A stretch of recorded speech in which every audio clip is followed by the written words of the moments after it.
ദൈവനാമത്തിന് മഹത്വം ഉണ്ടാകട്ടെ. അനുഗ്രഹിക്കപ്പെട്ട മറ്റൊരു പ്രഭാതം കൂടെ കർത്താവ് നമുക്ക് നൽകിയതോർത്ത് ദൈവത്തിന് സ്തുതിയും സ്തോത്രവും അർപ്പിക്കാം. കഴിഞ്ഞ ദിനങ്ങളിൽ നമ്മെ കൺമണി പോലെ കരുതിയ കർത്താവ് ഇനിയും നമ്മെ നടത്തുവാൻ സർവശക്തനാകുന്നു. നമ്മുടെ ഇന്നത്തെ ചിന്തയുടെ തലക്കെട്ടെന്ന് പറഞ്ഞാൽ ദൈവത്തിന്റെ കൃത്യസമയം അഥവാ God's perfect timing. God's perfect timing എന്നുള്ളതാണ് നമ്മുടെ ഇന്നത്തെ ചിന്തയുടെ തലക്കെട്ട്. അതിനാധാരമായിട്ട് നമുക്ക് കുറിവാക്യമായിട്ട് വായിക്കാം. എക്ലേസിയാസ്റ്റസ് 3:11, സഭാപ്രസംഗി 3:11. അവൻ സകലവും അതതിന്റെ സമയത്ത് ഭംഗിയായി ചെയ്തു. ദൈവത്തെക്കുറിച്ച് പറഞ്ഞിരിക്കുന്നു, ദൈവം സകലവും അതതിന്റെ സമയത്ത് ഭംഗിയായിട്ട് ചെയ്യുന്നു. നമ്മൾ മനുഷ്യരായിരിക്കുന്ന നമ്മൾക്കെല്ലാം ഒരു ടൈം, നമ്മളുടെ ജീവിതത്തിലെല്ലാം നമ്മൾ ഓരോ വിഷയത്തിനും ഓരോ ടൈം പീരീഡ് വെച്ചിട്ടുണ്ട്. ദൈവമേ, ഇന്ന സമയത്തിനുള്ളിൽ ഈ കാര്യം നടക്കണം, ഇതാണ് നമ്മുടെ ടൈം പീരീഡ് എന്ന് പറഞ്ഞാൽ ആ സമയത്തിനുള്ളത് നടന്നില്ലെങ്കിൽ നമുക്ക് വളരെ നിരാശയും പ്രയാസവും എല്ലാം കടന്നു വരും. പക്ഷേ ദൈവം പറയുന്നത് എന്താ? ദൈവത്തിന് സകലവും ഭംഗിയായിട്ട് ചെയ്യുവാൻ ദൈവത്തിന് കഴിയും. അതുകൊണ്ട് ആ വിഷയത്തിൽ നമ്മൾ വെറുതെ ഭാരപ്പെടേണ്ട ഒരു കാര്യമില്ല. വചനം എന്തോ പറയുന്നത്, ഇതിൽ തന്നെ സഭാപ്രസംഗി 3:1 പറയുന്നുണ്ട്, എല്ലാറ്റിനും ഒരു സമയമുണ്ട്, ആകാശത്തിന് കീഴുള്ള സകല കാര്യത്തിനും ഒരു കാലം. അപ്പം ആകാശത്തിന് കീഴുള്ള എല്ലാ കാര്യങ്ങൾക്കും ഒരു കാലമുണ്ടെന്നാണ് ശലോമോൻ ഈ സഭാപ്രസംഗിലൂടെ പറയുന്നത്. ഇവിടെ പറയുന്നുണ്ട് ജനിപ്പാനൊരു കാലം, മരിപ്പാനൊരു കാലം, അങ്ങനെ ഒത്തിരി കാലങ്ങളെ കുറിച്ച് പറഞ്ഞിട്ടുണ്ട്.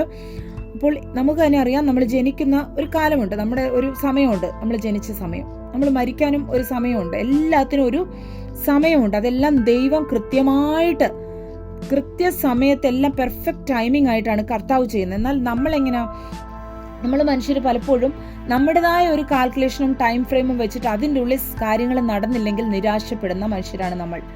എന്നാൽ വചനം പറയുന്നു, ഹബക്കൂക്ക് 2:3, ഹബക്കൂക്ക് 2:3 പറയുവാണ്, ദർശനത്തിനൊരു അവധി വെച്ചിരിക്കുന്നു. അപ്പൊ നമ്മൾക്ക് ലഭിച്ച ഒരു ദർശനമുണ്ട്, ഇന്ന കാര്യത്തെക്കുറിച്ച് നമുക്കൊരു ദർശനം ലഭിച്ചിരിക്കുക, പക്ഷെ അതിനൊരു അവധി വെച്ചിട്ടുണ്ട്, ഒരു ടൈം പീരീഡ് ദൈവം വെച്ചിട്ടുണ്ട്.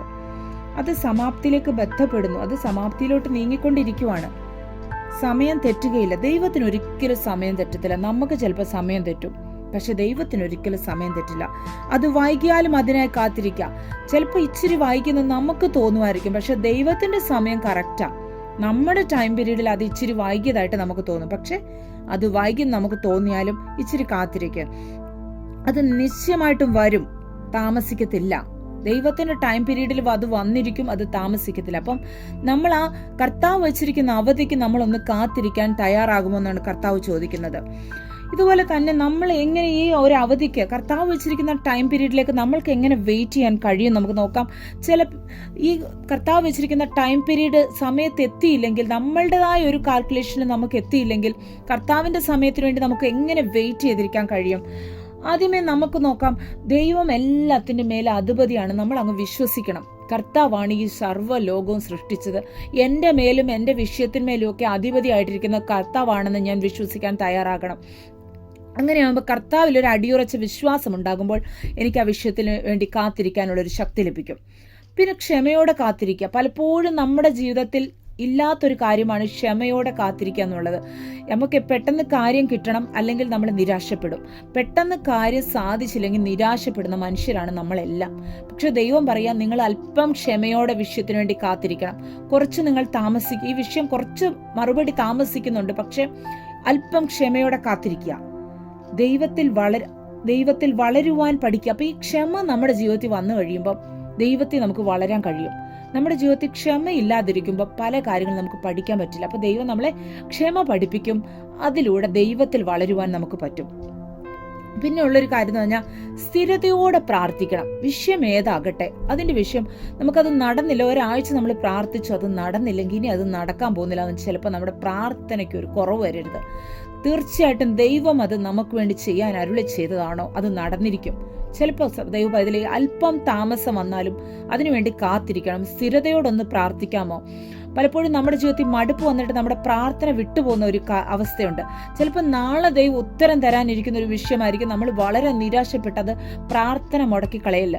ആ വിഷയത്തിന് വേണ്ടി പ്രാർത്ഥിക്കുക. ദൈവത്തിന്റെ ആ തക്ക സമയത്ത് ദൈവം അത് പ്രവർത്തിക്കും. അതുപോലെ അകാരണമായ ഭയങ്ങൾ, നിരാശകൾ, ഈ വിഷയം നടക്കുന്നില്ല, ദൈവമേ ഇനി എന്താകുന്നുള്ള നിരാശകൾ, ഭയങ്ങളെയൊക്കെ ഒന്ന് പുറത്താക്കുക.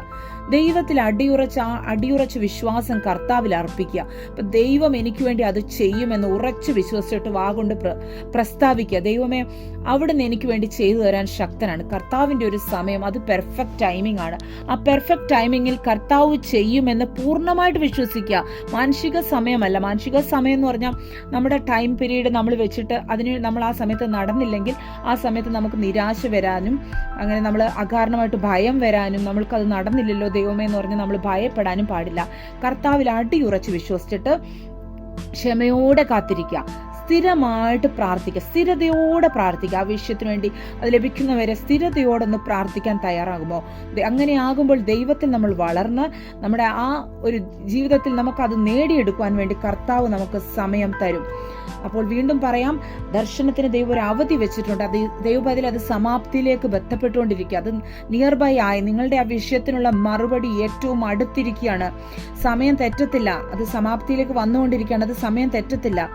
കുറച്ച് വൈകുന്നെന്ന് നിങ്ങൾക്ക് തോന്നിയാലും അതിനുവേണ്ടി കാത്തിരിക്കാം. അതിൻ്റെ തക്ക സമയത്ത് അത് വരും, നിശ്ചയം, താമസിക്കത്തില്ല. അതുകൊണ്ട് കർത്താവിൻ്റെ വചനത്തിൽ അടിയുറച്ച് വിശ്വസിച്ച് ദൈവസന്നിധിയിൽ സ്ഥിരതയോടെ പ്രാർത്ഥിച്ച് സകലവും അതിന്റെ സമയത്ത് ഭംഗിയായി ചെയ്യുന്ന കർത്താവിൽ അടിയുറച്ച് വിശ്വസിക്കുക. ഈ വചനങ്ങളാൽ ദൈവം നിങ്ങളെ അനുഗ്രഹിക്കട്ടെ. നമുക്ക് പ്രാർത്ഥിക്കാം. സ്വർഗസ്സനായ ഞങ്ങളുടെ പിതാവേ, അനുഗ്രഹിക്കപ്പെട്ട പ്രഭാത സമയത്തിനായി സ്തോത്രം കർത്താവേ. കർത്താവെ മക്കളും കർത്താവെ അങ്ങയുടെ മക്കളും ദൈവമേ വിഷയങ്ങളുടെ മധ്യേ ഭാരപ്പെട്ടിരിക്കുക. ഇനി ഇത് എപ്പോൾ നടക്കും ദൈവമേ എന്ന് പറഞ്ഞ് ഭാരപ്പെട്ടിരിക്കുന്ന അവസ്ഥകളുണ്ട്. എന്നാൽ ദൈവവചനം എന്തു പറയുന്നു? ദൈവം സകലവും അതിന്റെ സമയത്ത് ഭംഗിയായിട്ട് ചെയ്യുന്ന ഒരു കാര്യമാണ് കർത്താവെ. ഹല്ലേലൂയ. എല്ലാം അതിന്റെ സമയത്ത് കർത്താവ് ചെയ്യും. ജനിക്കാനും മരിപ്പാനും ഒക്കെ ഓരോ കാലമുള്ളതുപോലെ ഓരോ കർത്താവ് പ്രാർത്ഥനകൾക്കും അതിന്റെ സമയത്ത് മറുപടി നൽകുന്ന ദൈവമായിരിക്കാൻ സ്തോത്രം ദൈവമേ. ഹല്ലേലൂയ. അത് സമാപ്തിയിലേക്ക് ഓടിക്കൊണ്ടിരിക്കുവാണല്ലോ. ഇനി അത് വൈകത്തില്ല, അത് ഉടനെ വരും. ഞങ്ങളത് അടിയുറച്ച് വിശ്വസിച്ചിട്ട് ദൈവത്തിന് സ്തോത്രം ചെയ്യാനിട വരട്ടെ കർത്താവേ. ഹല്ലേലൂയ. കർത്താവേ സ്തോത്രം. കൂടെ പ്രാർത്ഥിക്കുന്ന എല്ലാ മക്കളുടെ വിഷയങ്ങളിലും ദൈവം അത്ഭുതം പ്രവർത്തിക്കണം. ഹല്ലേലൂയ. കർത്താവരുടെ വാഗ്ദത്തങ്ങൾ നിവൃത്തിയാകട്ടെ. തക്ക സമയത്ത്, കർത്താവിന്റെ തക്ക സമയത്ത് വേണ്ടി അവർക്ക് വേണ്ടി പ്രവർത്തിക്കണേ എന്ന് പ്രാർത്ഥിക്കുന്നു. കർത്താവ് പ്രാർത്ഥന ഏൽപ്പിക്കാൻ യേശുവിന്റെ നാമത്തിൽ തന്നെ. ആമേൻ.